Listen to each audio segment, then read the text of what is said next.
யோகிராம் சுரத்குமார் ஜெயகுருராய் ஒரு நாட்டை ஒரு மிகப்பெரிய ராஜா ஆண்டுகிட்டு இருந்தார். ராஜானாலே உங்களுக்கு தெரியும், அவருக்கு ஏகப்பட்ட செல்வங்கள், சொத்துக்கள், வைரம், வைடூரியம், தங்கம் எல்லாமே அவர்கிட்ட இருக்கும், நிறைஞ்சிருக்கும். ஒரு காலகட்டத்தில் அவர் எல்லாத்தையும் வெறுத்துக்கிட்டு, இதெல்லாம் எதுக்கு ஒரு வாழ்க்கையா, இதெல்லாம் எதுக்கு இந்த ராஜ்யம் தேசம், அதெல்லாம் நமக்கு எதுக்கு, இறைவனுடைய அனுக்கிரகம் தான் நமக்கு தேவைன்னு எல்லா செல்வங்களையும் உதறிட்டு ஒரு சாமியாராக போயிட்டார். ஆனால் அவ்வளோ பெரிய ஒரு மகாராஜாவாக இருந்தவர் சாமியாராக போகிறதுங்கிறது சாதாரண விஷயம் கிடையாது. நீங்கள் அதை அனுபவிக்கிறப்ப தான் தெரியும். எல்லாம் பேசிடலாம், அப்படி போகலாம் இப்படி போகலான்னு, போகிறவனுக்கு தான் தெரியும் அவரோட பிரச்சனை. அது வரைக்கும் பட்டு மெத்தையிலையும் பட்டு பீதாம்பரத்துலேயும் கை நீட்டினா திராட்சை ரசத்தையும் கொண்டு தரக்கூடிய சேவகர்களோ பணியாளர்களோ இல்லாமல் ஒரு வேளை தண்ணிக்கு கஷ்டப்படுறது அவங்களுக்கு தான் தெரியும். அப்படி போயிட்டார். போனவர் உண்மையிலே ரொம்ப துயரப்படுறாரு, துன்பப்படுறாரு, கஷ்டப்படுறாரு. ஒரு வேளை தண்ணி இல்லை. இந்த காலம் மாதிரி இல்லைல்ல, இங்கே எல்லா இடத்துலையும் தண்ணி இருக்குது, எல்லா இடத்துலையும் ஹோட்டல் இருக்குது. அந்த காலத்தில் அப்படிலாம் கிடையாது. எங்கேயாவது ஒரு கிணறை தேடி அலையணும். எங்கேயாவது ஒரு பொம்பளை தண்ணி எடுத்துகிட்டு போச்சுன்னா தண்ணி கேட்டு பிச்சை எடுக்கணும் அந்த பொம்பளைகிட்ட. அது நினச்சா தரோம், இல்லைனா போயிடும். நானே 80 கிலோமீட்டர் வந்து எடுத்துகிட்டு வரேன், அதை எப்படி தர முடியும்ன்ட்டு போயிடும். அவ்வளோ கஷ்டப்பட்டு ரொம்ப துன்பப்பட்டுட்டு இருக்கிறார். ஒரு நாள் ராத்திரி ஒரு நடைபயணமாக போயிட்டுருக்கச்சில இதுக்கு மேலே நடக்க முடியாது, ஒரு வீட்டில் தங்கலாம் அப்படின்னு சொல்லி ஒரு வீட்டு திண்ணையில் தங்குறார். அந்த காலத்தில் அதுக்கு தானே திண்ணை வச்சாங்க. ஆமாம், இப்போ வெளியே காம்பவுண்டே அடைச்சிட்றாங்க. திண்ணையாவது திண்ணை, காம்பவுண்டில் கூட படுத்தானா பிரச்சனை ஆயிரும்னு சொல்லி அடைச்சிட்றாங்க. அப்போ ஒரு திண்ணையில் படுத்துருக்கிறார். அவருக்கு தெரியுது இந்த வீட்டில் யாரும் இல்லைன்னு. எப்படி தெரியும்? ஆள் இருந்தால் அட்லீஸ்ட் ஒரு சிம்னி விளக்காவது எரியும் ராத்திரி. ஒரு வெளிச்சமும் இல்லை, வீடு பூட்டி கிடக்கு. அப்போ இந்த வீட்டில் யாருமே இல்லை அப்படின்னு தூங்கிட்டு இருக்கிறாரு. ஆனால் அவருக்கு ராத்திரி கடுமையான இருமல் வருது. இருமி இருக்கிறாரு. கொஞ்சம் தண்ணி குடித்தா கொள்ளாமல் போல் இருக்குது. இருமல் நிற்கும். ஆனால் தண்ணி கொடுக்கறதுக்கு யாருமே இல்லை. சுற்றி முற்றி தெருவை பார்க்குறாரு. நடு நிசி எல்லாரும் தூங்கிட்டு இருக்கிறாங்க. சரி, இந்த நேரத்தில் யார்கிட்ட போய் தண்ணி கேட்குறதுன்னு திருப்பி படுப்பார். திருப்பி இருமல் வரும். திருப்பி எழுப்பி இருந்து இருமுவார். ரொம்ப கஷ்டப்படுறாரு. கடவுளே, இது என்னையா துன்பம், ஒரு மணி நேரம் தண்ணி தரதுக்கு ஆள் இல்லையே அப்படின்னு நினைக்கச்சில அந்த வீட்டுக்கு பின்பக்கம் லைட் எரியறத பார்க்குறாரு, வெளிச்சம் தெரிகிறத பார்க்குறாரு. ஓஹோ, நாம தான் தப்பாக நினச்சிட்டோம். வீட்டுக்கு பின்பக்கம் இருக்கிறாங்க அவங்க, முன்பக்கம் இல்லை. பின்பக்கம் இன்னும் தூங்காமல் இருக்கிறாங்க. பின்பக்கம் போனால் தண்ணி கேட்கலாம் அப்படின்ட்டு பின்பக்கம் போகிறார். பின்பக்கம் போய் அந்த இருட்டிலையும் வெளிச்சத்துலேயுமா பாதி நின்றுட்டு, அம்மா கொஞ்சம் குடிக்க தண்ணி கிடைக்குமா அப்படின்னா.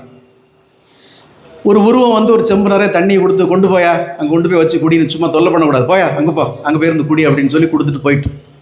சரி, தண்ணி கிடச்ச வரைக்கும் சந்தோஷம் அப்படின்னு அவர் வந்தார். திண்ணையில் தண்ணியை குடித்தார், தூங்கினார். திரும்பவும் இருமல் வந்தது, தண்ணி எடுத்து குடித்தார், தூங்கினார், தூங்கிட்டார்.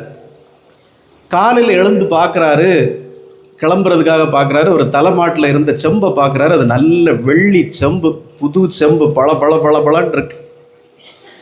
ஒரு நிமிஷம் இருக்க மனசுக்குள்ள, ஆகா, சோத்துக்கு எவ்வளோ கஷ்டப்படுறோம், இந்த வெள்ளி செம்பு இருந்தால் நல்லது தானே, எங்கேயாவது கொடுத்து நம்ம இதை பயன்படுத்திக்கலாமே, எதுக்கு இதை விட்டுட்டு போவானே, வீடு தான் திறக்கல, யாரும் இல்லை, தூக்கி பைக்குள்ளே வச்சு கொண்டு போவோன்னு ஒரு நிமிஷம் அப்படி யோசித்து அதை தூக்கலாம் அப்படின்னு இருக்கிறார். கிளம்பச்சில் எடுத்துகிட்டு போயிடுவோன்னு.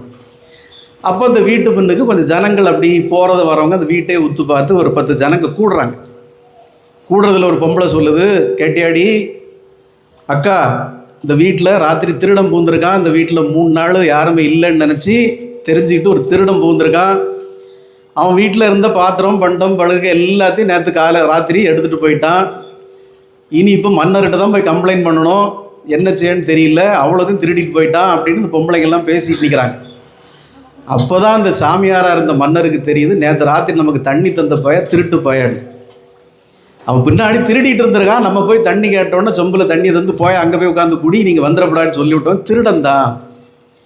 இப்போ இந்த திருடங்கையால் தண்ணி வாங்கி குடித்ததோட பலன் என்னது? நமக்கும் இந்த வெள்ளி செம்பை தூக்கிட்டு போயிடுவோன்னு எண்ணம் வருது. திருடங்கையால் தண்ணி வாங்கி குடித்ததோட பலன் நமக்கும், எல்லாத்தையும் வெறுத்துட்டு வந்த நமக்கும் இந்த வெள்ளி செம்பை தூக்கிட்டு போனால் என்னன்னு எண்ணம் வந்துருச்சே அப்படின்னு அவர் கமறி அழுதார். அதனால தான் நம்ம சொல்லுவோம், சாப்பாடுங்கிற விஷயம் சாதாரணம் இல்லை. அது உங்கள் உயிரை, ஜீவனை வளர்ப்பது. உங்கள் ஜீவன் வாழ்வது உணவில் தான். அப்போ உணவில் அதிக கவனம் வேணும், அதிக கவனம் வேணும். கண்டதே திங்கக்கூடாது, கண்ட நேரத்தில் திங்கக்கூடாது, கண்டவங்க கையாலையும் திங்கக்கூடாதுன்னு முன்னோர்கள் சொன்னது. அதனால தான் அது உங்கள் உடம்பையும் ஜீவனையும் வளர்க்கக்கூடிய ஒரு புனிதமான விஷயம் உணவு. ஆசிரமங்களில் சாப்பிட்லாம், ஆலயங்களில் சாப்பிட்லாம், திருமணங்கள்லே போய் சாப்பிட்றது கட்டாயம் இல்லைன்னு சொல்லு. திருமணங்கள்லே பார்த்து தான் சாப்பிட்ணும். அவன் தன்னுடைய ஆடம்பரத்தை காட்டுறாங்க, சாப்பாட்டை பார்த்து தான் சாப்பிட்ணும். ஹோட்டல்களில் சாப்பிடவே கூடாது. அதனால தான் இன்றைக்கும் ஒரு குரூப்பு, நான் தமிழ்நாட்டில் உள்ள ஒரு பர்டிகுலர் ஜாதியினரில் பெரும்பாலும் பேர் எங்கே போனாலும் சமைச்சு தான் சாப்பிடுவாங்க.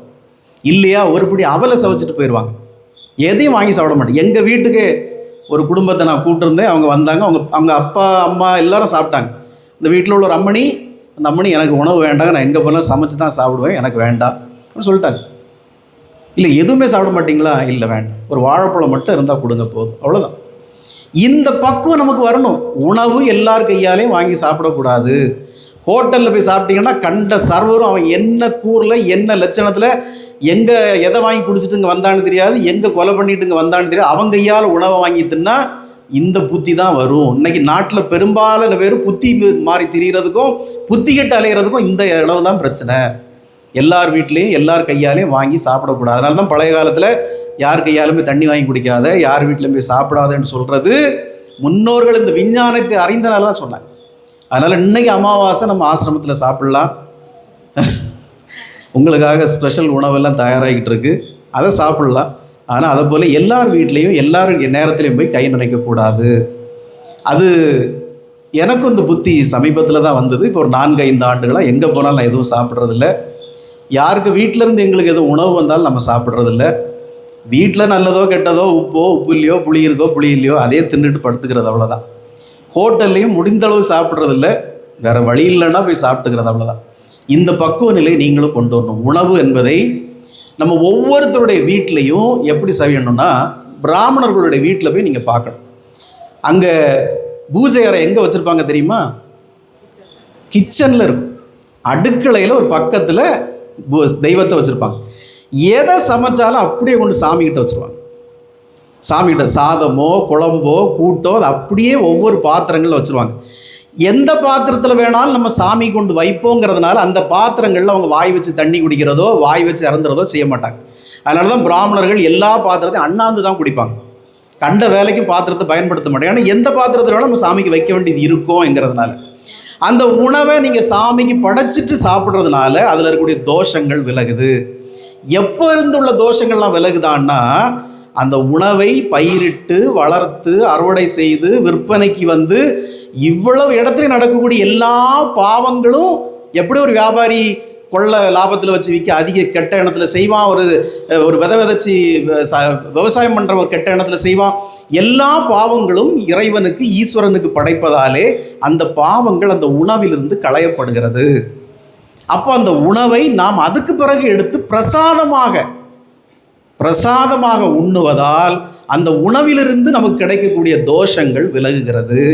நல்லா புரிஞ்சுக்கணும். நம்ம வீடுகளில் இந்த பழக்கம் வரணும்.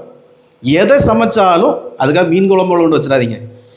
நல்ல உணவுகளை சமைச்சா அதை கொண்டு இறைவனுடைய சந்நிதியில் வச்சு ஒருவேளை அப்படியே ஒரு தீர்த்தத்தை எடுத்து அவருக்கு அப்படி காமிச்சிட்டு ஒரு தீர்த்தத்தை சுற்றி அதை அப்படி அர்ப்பணிச்சுட்டு, பகவானே உங்கள் புண்ணியத்தால் நான் சாப்பிட்றேன்னு சொல்லி சாப்பிட்டா அந்த உணவிலிருந்து கிடைக்கக்கூடிய தோஷங்கள் நமக்கு கிடைக்காது.